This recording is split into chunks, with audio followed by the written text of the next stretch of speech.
ସାଙ୍ଗମାନେ ତମେ ଜାଣିଥିବ ରିସେଣ୍ଟ ଆମର 10th ପିଲାଙ୍କ ରେଜଲ୍ଟ ବାହାରି ଯାଇଥିଲା। ତା ଭିତରେ ବି ଗୋଟେ ଭାଗିଦାର ଆମ ଘରେ ଥିଲା। ତାର ରେଜଲ୍ଟ ବାହାରି ସାରିଲା ପରେ ସେ ଚିନ୍ତାମୁକ୍ତ ହେଇକିନା ଏବେ ଯାଇ ଚିକେନ କାଟୁଛି। ଆଜି ପୁଣି ବାହାରି ଆସୁଛି ଆମର +2 ପିଲାଙ୍କ ରେଜଲ୍ଟ। ଗୋଟେ ମଣିଷ ଆମର ବି ଅଛି। ସେ ସକାଳୁ ସକାଳୁ ଉଠିକି ଗାଧେଇ ପାଧେଇକି ନା ଠାକୁର ପୂଜା କରିକି ଖାଇ ପିଇ ଦେଇକିନା ଆରାମସେ ଶୋଇ ପଡିଛି। ଆସୁନ ଦେଖିବ, ଆସ ଦେଖିବ ସେ କୋଉ ଭଳିଆ ମାନେ କୋଉ ରେଟ ରେ ଦେଖ ଦେଖିପାରୁଥିବ କୋଉ ଭଳିଆ ସେ ଯାଇନା ଖଟ ଉପରେ ଶୋଇଛି। ଆଉ ତାକୁ ଖଟ ଉପରେ ନୁହଁ, ଖଟ ତଳେ, ତାକୁ ଯେତେ ଡାକିଲେ ଶୁଣୁନି। ଦେଖ ଦେଖ ଦେଖ ଖଟ ଉପରେ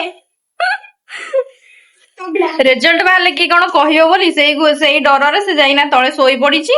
ତାକୁ ଯେତେ ଡାକିଲେ ବି ସେ ସକାଳୁ ଅନଉନି କାହାକୁ, କାହା ସହିତ କଥା ବି ହଉନି, ଖାଲି କାନ୍ଦୁଛି।